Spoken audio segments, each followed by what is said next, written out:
नमस्कार सभी साथियों को। कैसे हैं आप सभी। सत्येंद्र सिंह तक्षशिला एकेडमी के डिजिटल मंच पर आप सभी का हार्दिक स्वागत करता हूं। आज फिर से एक छोटा टॉपिक लेके आया हूं आपके सामने सीईटी के लिए। ठीक है, तो देखें आज हम पढ़ने वाले हैं लिंगानुपात। फटाफट रिवीजन करने वाले हैं क्योंकि आपका कल है एग्जाम। ठीक है, तो लिंगानुपात के बारे में आज हम बात करेंगे। तो राजस्थान का ओवरऑल लिंगानुपात पूछे तो वो है आपका 928। ये ओवरऑल लिंगानुपात है राजस्थान का। क्लियर है। सुनना, लिंगानुपात में भी एक बाल लिंगानुपात अलग है, शिशु लिंगानुपात जिसे हम कहते हैं, वो मैं आगे वाली स्लाइड में बताऊंगा। ये जो लिंगानुपात है वो आपके बाल लिंगानुपात नहीं है। ठीक है, तो टोटल लिंगानुपात कितना है हमारा, ये आपका 928। सुनना, यदि मैं पहले बात करूं सर्वाधिक लिंगानुपात वाले जिले कौन कौन से हैं, तो ध्यान रखना डूंगरपुर, राजसमंद, पाली और प्रतापगढ़।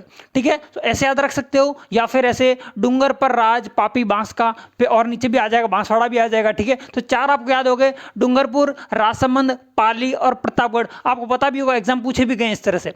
ये सारे याद नहीं होते हैं तो एटलीस्ट आप टॉप का जो है आपको याद रखना है। ध्यान रखना, डूंगरपुर में पहले की तुलना में कमी हुई है। पहले 1005 था, लेकिन फिर भी आज भी डूंगरपुर का 994 है, जो कि पहले की तुलना में कम होते हुए भी डूंगरपुर ने टॉप किया है राजस्थान के लिंगानुपात में। कम की बात करूं तो धौलपुर की मैं बात करूं तो धौलपुर में लिंगानुपात सबसे कम है। धौलपुर के बाद में है आपका जैसलमेर, मैंने शॉर्ट में लिखा है जैसलमेर। इसके बाद में करौली और इसके बाद में भरतपुर। आप देख पा रहे होंगे तो धौलपुर सबसे छोटा जिला है राजस्थान का। याद करने का तरीका बता रहा हूं। और ये जैसलमेर सबसे बड़ा जिला है। और इसके बाद में ये दोनों बचे करौली और भरतपुर, ये पूर्वी राजस्थान के एरिया। ठीक है, इसको जैसलमेर को छोड़ दूं तो सारा पूर्वी राजस्थान लिंगानुपात में कम आएगा।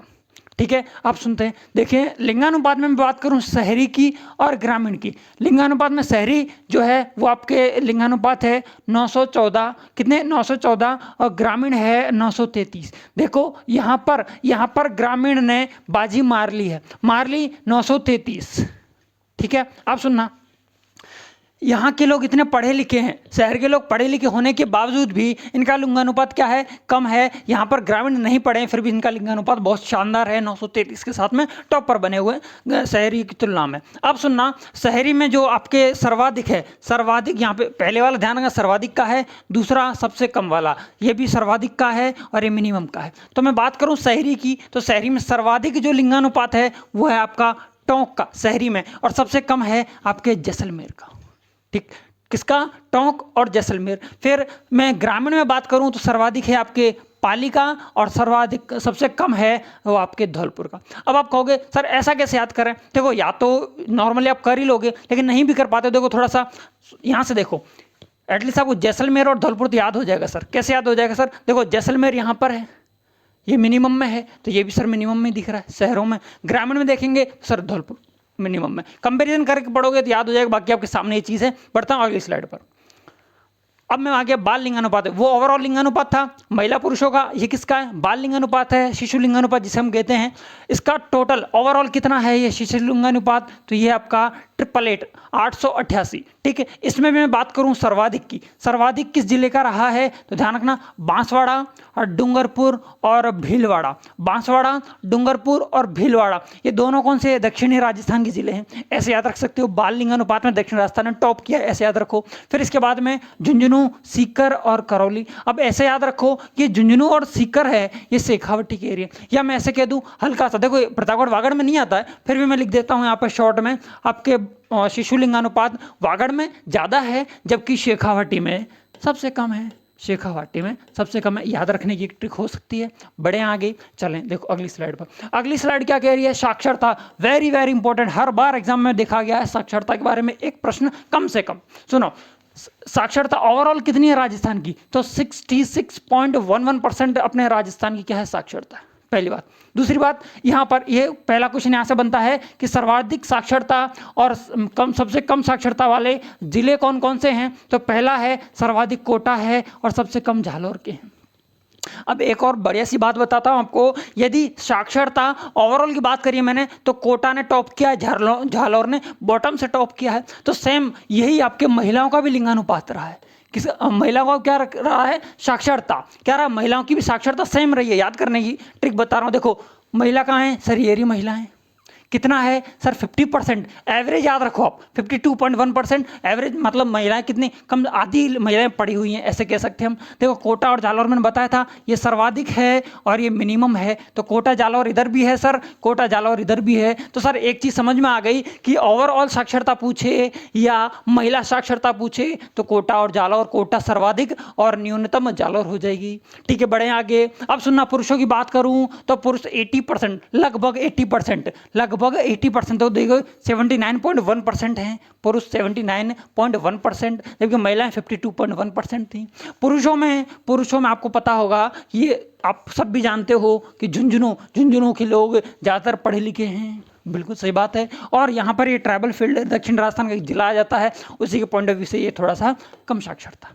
सुनो, यही बताई थी, ये आ गया शेखावटी का, ये आ गया वागड़ का हल्का हल्का, यही मैंने पिछली स्लाइड में बताई थी। ये देखो वागड़ और शेखावटी, लेकिन ये था बाल लिंग अनुपात, जबकि ये है आपके साक्षरता अनुपात। पुरुषों का झुंझुनू प्रतापगढ़, महिलाओं का पूछूं या ओवरऑल का पूछूं तो कोटा और आपका जालौर आंसर हो जाएगा। ध्यान रखना, और एक चीज मैंने यहाँ पर भी लिख दी है कि शहरी और ग्रामीण बाई चांस पूछ ले तो थोड़ा सा डीप में क्वेश्चन दे दे तो ध्यान रखना, शहरी जो साक्षरता अनुपात है वो 80% के लगभग है, मतलब पुरुषों के लगभग है। ठीक है, शहरी पुरुषों के लगभग है और ग्रामीण महिलाओं से थोड़ा सा ही ज्यादा है, कितना 10% ज्यादा है तो 61 है। तो आप शहरी का कितना है 79.7%, जबकि ग्रामीण का है 61.4%। क्लियर है, टॉपिक क्लियर, फटाफट आगे बढ़ते हैं क्योंकि एग्जाम का टाइम हमारे पास बहुत कम है। सुनो, अब हम बात कर रहा हूँ जनघनत्व। जनघनत्व होता क्या है, किसी एक पर्टिकुलर एरिया में, मतलब एक वर्ग किलोमीटर में निवास करने वाली जनता की संख्या क्या कहलाती है, जनघनत्व कहलाती है।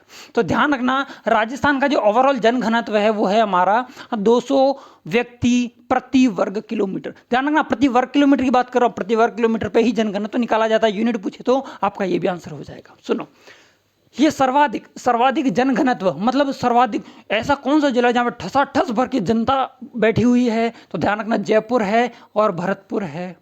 जयपुर और भरतपुर। सब सर्वाधिक जनघनत्व कहाँ का है सर, जयपुर का है। सर्वाधिक जनता, ऐसी जनसंख्या भी आपको पूछी जाएगी, वो भी आपके कहाँ पर आ जाएगी, जयपुर में आ जाएगी। तो हम जनघनत्व की बात कर रहे हैं, तो जयपुर भी एक राजधानी है, तो राजधानी तो वहाँ बहुत सारे कोचिंग हब हैं, वहाँ पर हम क्या करने जाते हैं, कोचिंग जाते हैं। तो उससे आपको समझ में आ जाएगा सर्वाधिक जनसंख्या जनघनत्व कहाँ का है, जयपुर का है। जयपुर के बाद में भरतपुर का है। और ध्यान रखना कि 500 से ज्यादा जनघनत्व वाले सिर्फ 2 डिस्ट्रिक्ट के, इसलिए मैंने इन दोनों की आपके जनघनत्व भी लिखा। इसका है 595, लगभग 600 के, और इसका लगभग 500 के।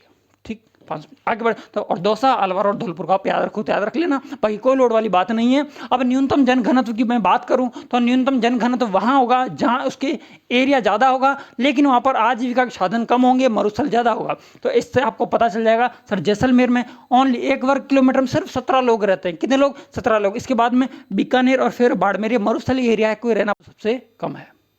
ठीक, अब सुनो, अब हम बात करते हैं जनघनत्व में सर्वाधिक वृद्धि। ये तो कहाँ सर्वाधिक हैं, कहाँ न्यूनतम है, ये बात कही। अब मतलब यहाँ के बाद में अब लोगों में जागरूकता बढ़ी है, तो सर्वाधिक वृद्धि दर, तो बाड़मेर में ज़्यादा लोग बचने लग गए। अब कहाँ पर, बाड़मेर में, देखो यहाँ पर कम था ये कम, लेकिन वृद्धि दर की बात कर रहा हूँ तो बाड़मेर में सबसे ज़्यादा है सर, ये रहा बाड़मेर। जैसलमेर में सबसे ज़्यादा है सर, जो कम वाले हैं वो सब बढ़ते जा रहे हैं। ये रहा जैसलमेर आपका, फिर जोधपुर, ये तीनों क्या मरुस्थल के एरिया नहीं है क्या। मतलब मैं ये कह सकता हूं कि वृद्धि दर मरुस्थल एरिया में अब बढ़ती जा रही है, वृद्धि दर ना कि जनघनत्व। ठीक है, धीरे धीरे वृद्धि दर बढ़ेगी तो अपना जनघनत्व बढ़ जाएगा इन फ्यूचर में। देखो तो बाड़मेर, जैसलमेर और जोधपुर में सर्वाधिक वृद्धि दर है, जबकि सबसे न्यूनतम है आपके गंगानगर में, झुंझुनू में और पाली में। ठीक है, गंगानगर, झुंझुनू और पाली। क्लियर है, बढ़े आगे। ये देखो, मैं बात करता हूं एससी, अनुसूचित जाति, अनुसूचित जनजाति। क्लियर है, पहली बात हिंदी समझ जाना, बहुत से लोगों को इसमें गड़बड़ होती है, एससी क्या है, एसटी क्या है। तो अनुसूचित जाति राजस्थान में कितनी निवास करती है सर, 17.5% की समथिंग, मतलब 17.8% की समथिंग ये रही। एसटी कितनी है सर, 13.5। यही क्वेश्चन पूछा गया था कि एसटी जनसंख्या कितनी है, अनुसूचित जनजाति राजस्थान में कितनी है, तो आपका आंसर रहेगा 13.5%। और SC सर 17.5% एक नॉर्मली, बाकी 17.8 एग्जैक्ट है। ठीक है, सर्वाधिक संख्यात्मक रूप से SC जनसंख्या सर्वाधिक कहाँ पर है, ये देखो आगे हमेशा प्लस वाले को सर्वाधिक, इसको न्यूनतम, इसको सर्वाधिक और इसको न्यूनतम। इसको हम दो भागों में बांट रहे हैं कि संख्यात्मक तौर पर सर्वाधिक जनसंख्या जो है SC जनसंख्या है वो आपके जयपुर में है, जबकि न्यूनतम जनसंख्या SC की कहाँ पर है, डूंगरपुर में है। लेकिन मैं बात करूँ वहीं प्रतिशत की, तो प्रतिशत में गंगानगर, GN से मतलब गंगानगर में सर्वाधिक है, लेकिन कमी तो वो बराबर है, बरकरार। संख्यात्मक पूछो चाहे प्रतिशत के हिसाब से पूछोगी, आपका आंसर क्या आएगा, डूंगरपुर आएगा। जबकि यहाँ पर क्या आ गया, जयपुर आ गया, और यहाँ पर क्या आ गया, गंगानगर आ गया। क्लियर है। चलें ST की तरफ। ST जनजाति आपको पता है ट्राइबल एरिया है जो राजस्थान के दक्षिण भाग में मैक्सिमम पाई जाती है। तो दक्षिण भाग में संख्यात्मक रूप से मैं बात करूं तो सर्वाधिक आपकी जो है वो है आपके उदयपुर में है, जबकि न्यूनतम की मैं बात करूं तो न्यूनतम ST जनजाति है, ST जनजाति वो है आपके बीकानेर में। ठीक है, कहां पर, उदयपुर में सर्वाधिक है और बीकानेर में सबसे कम है संख्यात्मक रूप से। जबकि मैं प्रतिशत के रूप में बात करूं तो प्रतिशत में वही ट्राइबल एरिया आ गया, लेकिन प्रतिशत में क्या आ जाएगा, बांसवाड़ा आ जाएगा। और सबसे ये सर्वाधिक है, प्रतिशत में सर्वाधिक बांसवाड़ा में, प्रतिशत में सबसे कम वो है आपके नागौर में। क्लियर है क्या, क्लियर होगी। SC ST आगे बढ़ते हैं। ठीक है, यहां से आपका ये हो गया कंप्लीट। मैंने इस छोटे से वीडियो के अंदर मैक्सिमम कोशिश वो की है कि जो आपके एग्जाम्स में क्वेश्चन पूछे जाएं और इस वीडियो से आपके सारे क्वेश्चन हल हो जाएं। वीडियो कैसा लगा है कमेंट के माध्यम से जरूर बताएं, और कल के एग्जाम के लिए सभी को बेस्ट ऑफ लक। आज के लिए इतना ही, फिर मिलता हूं नए वीडियो के साथ में। जय हिंद।